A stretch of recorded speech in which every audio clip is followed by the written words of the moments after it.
I'm talking about my husband and I waiting to have sex until our wedding night, even though I wasn't a virgin. I wanted to talk about this because I wish that there was somebody out there for two reasons. One, I wish that I would have just waited to have sex until marriage. It was definitely something I always wanted but didn't believe was realistic, and I will get more into that. And then two, after I had not waited to have sex, I wish I would have realized that every day is a new opportunity to save yourself for the right person, because when you do save yourself for marriage and you follow God's design for life, then you will be so much more happy. I'm not saying it would have been easy or perfect, but it definitely would have been a lot better. It makes me really sad because even people I know who are Catholic and living their faith still really struggle with saving themselves for marriage. And I honestly was one of those people. I'm not even gonna pretend like I wasn't, because I was. I obviously didn't save myself for marriage. And then when I was with my husband, actually waiting became a lot harder than I thought it would be. In our culture, sex before marriage is absolutely considered the norm. It's considered normal, healthy, the best way to do things, crazy if you're gonna wait, and can't even believe that that would be something that you would think about doing. I very much felt that. I got that messaging from TV shows, movies. I wanted to be accepted. I wanted to be in the world. I wanted to be loved. I thought that was what you did. I had been raised in the church. I had even gone to talks about chastity and abstinence. I really wanted, and I knew in my heart of hearts that waiting until marriage was the right thing to do and was what I really wanted. I wanted a man in my heart of hearts, even at a very young age. I wanted a man that I was going to marry to wait for me. I wanted him to love me enough to be willing to wait to have my body until he committed his life to me and laid down his life to me in marriage. So I wanted that so badly, but I didn't believe it was realistic because of the messaging I had received through movies and television, and even the friends I had surrounded myself with. I was one of the only virgins I knew by late senior year of high school. I felt really out of place. I felt really embarrassed. I was kind of teased by some people for being a goody two-shoes and not being experienced. I really let that shame me, and I regret that because there was nothing wrong with being a virgin. I was so young. I was not ready for sex in any way, shape, or form. I wasn't ready for marriage, and I wasn't ready for kids, so there was really no reason for me to be having sex. And the guys that I was dating at the time were not interested in being sacrificial in any way. They were very selfish, and I was very selfish. I'm not even trying to shout them out because I was very selfish. I did lose my virginity at 18. That was what I thought I was supposed to do. And I am here to tell you, you do not, one, need to, and I really don't think you should. I don't think it's a good idea. Sex, especially outside of marriage, is often for selfish reasons, and it's really not the design God made for sex. Sex should be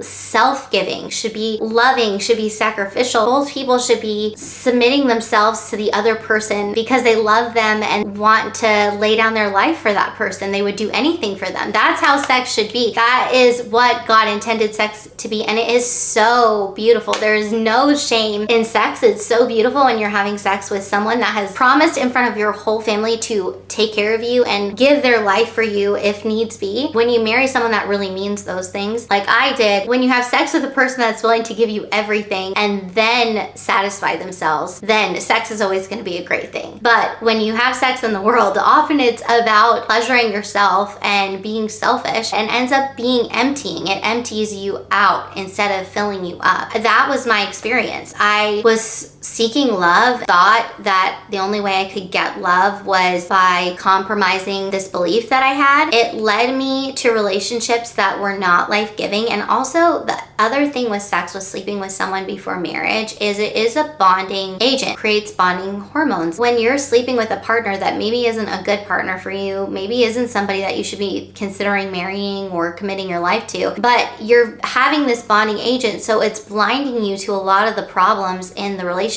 I know for me, my college boyfriend and I stayed with him for 3 years. We were sleeping together. I ignored a lot of the problems in our relationship because we were sleeping together and I felt bonded to him. I was looking past a lot of things that I should not have been looking past. He wasn't a bad guy, but he wasn't the right guy for me. He was not someone I should have even been considering marriage. And what's scary is, like, I really was thinking about marrying him, like very seriously considering it. We were not a match for each other. I look back on that and I know that that sleeping with him was a big agent in why I felt as bonded to him as I did. It blinds you to the partner that you're having sex with, to some of their flaws and behaviors that really aren't acceptable, that you're accepting because you're engaging in an act that is meant for bonding. Fast forward, I did become convicted in my faith and decided to stop sleeping with people and having sex outside of marriage. It was hard in some ways because when people, like friends, would find out, and these are friends that were not living their faith,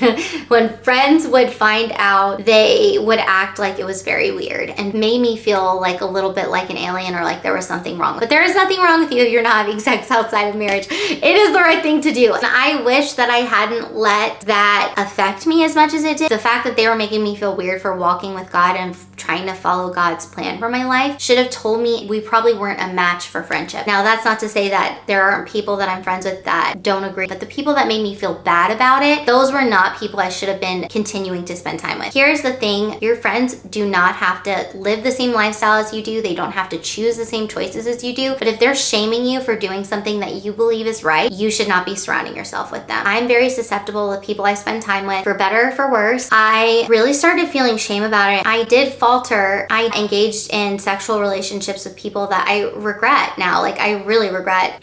Your past is your past. You have to give it to Jesus. And I'm so grateful to God for confession. God will wipe your slate clean. Every day is a new, every moment is a new opportunity to start over again. I'm so grateful for new beginnings. I did commit to waiting for 5 years, and then I faltered for about a year and a half, and then I recommitted. I had been waiting again for 2 years when I met my husband. I wanted to talk about us waiting with each other because when you have had sex with someone before, it does make it hard when you're then in a committed relationship with someone you know you're gonna marry. I knew I was gonna marry Matt. Not the minute we started dating, because I actually friend-zoned him for like 6 months, then we started dating, and for 3 months I really was back and forth on my feelings. I share that whole story of how we met and fell in love in the description box below.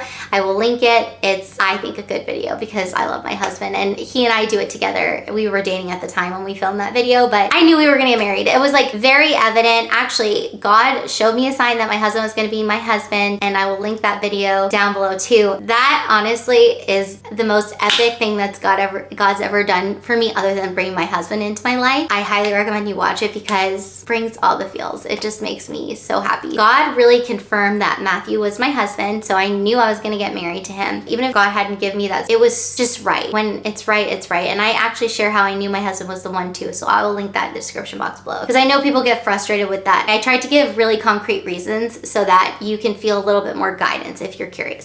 We're together, we're in love, I know I'm gonna marry him. Waiting became very, very, very, very hard. I became a very impatient woman. I'm not gonna pretend like it wasn't hard. It was a very hard walk. I could cry talking about this because this is how awesome my husband is, and this is why you wanna marry someone that's not only doing something for you, not only waiting for you, but they love the Lord and they're trying to walk with the Lord. They want to wait for God because it's really hard to wait. It's really hard to love someone and want to express that love through sex and not be able to do it. I really, really, really struggle with it. We had a talk in the beginning of our dating. I think we were dating for 2 or 3 months at the time, and I was like, you know, I'm not gonna have sex until I'm married. It's something that's really important to me. I let him know that I wasn't a virgin, but I really wanted to wait. He respected that. He wanted the same thing. That's the thing, like, you can be with a man that's just gonna respect that and whatever, maybe that they're not as convicted, but Matt being as convicted as I was that waiting to have sex for marriage was the plan God had intended for us, made it possible. I do not think it would have been possible for me if Matt hadn't been as convicted as he was, because I really struggled not having sex with him because I really loved him and I really wanted to express that,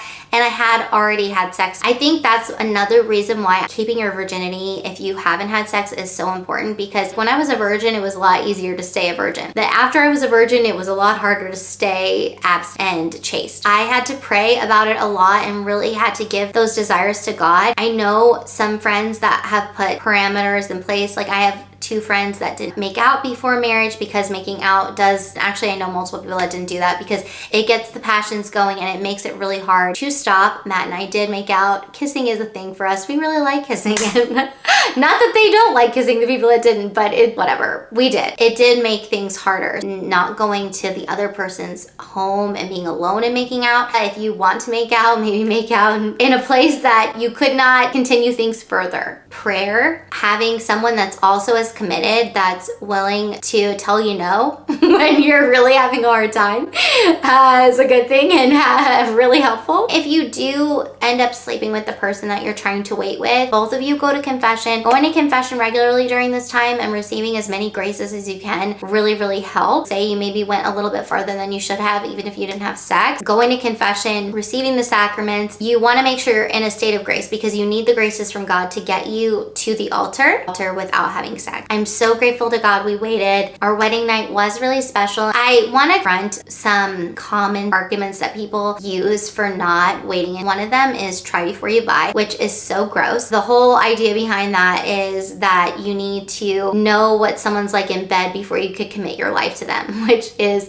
absolutely ridiculous. Let me tell you, I can't disagree with that statement more, because at the end of the day, when someone loves you and willing to commit to you, they're going to be self-giving. You work to make the other person happy. When you're working to make the other person happy and they're working to make you happy, everybody's happy, and there's no need to have any kind of practice start beforehand. That's the beauty of marriage. That is literally one of the most beautiful parts about marriage, is how much two people are willing to commit their whole life to building a life with their spouse. And then the other argument I actually got a lot from my college boyfriend, because I felt very conflicted about us having sex, was if we love each other, how can it be wrong? Here's the fact of the matter. True love is sacrificial, and our relationship was not sacrificial at all. There was zero sacrificing going on either of our parts. We were both extremely selfish. Anyone who tells you that they love you, they should be willing to suffer and put their needs second to yours, and that is real love. And if they're not willing to do that, then they're really not in love with you. He did not really love me, and I did not really love him. Now, here's the thing. We had love for each other. I really did care for him, and I will always wish him well. I really do. He was a good person. We were just not good for each other. That's an issue with having sex before marriage, is it does blind you to a lot of factors that you would be overlooking if you weren't having sex with the person. I hope this video helped you if you are really struggling with waiting, or you've had sex before marriage, you're really feeling conflicted either way, you don't know what to do. I really hope this video helped you. I wish I would have had someone tell me these things. Be convicted and find people surrounding me that were trying to walk the same walk as me, because I really think that's the most important thing to saving yourself, is finding people that are also doing the same thing, or at least trying to do the same thing, because you can't do it alone. I mean, there are people that I'm sure do it alone, but it's very hard to do it alone. I think it's really helpful, at least for me, to be encouraged by people that were waiting when I was waiting. If you like this video, please like it. Please give it a big old thumbs up.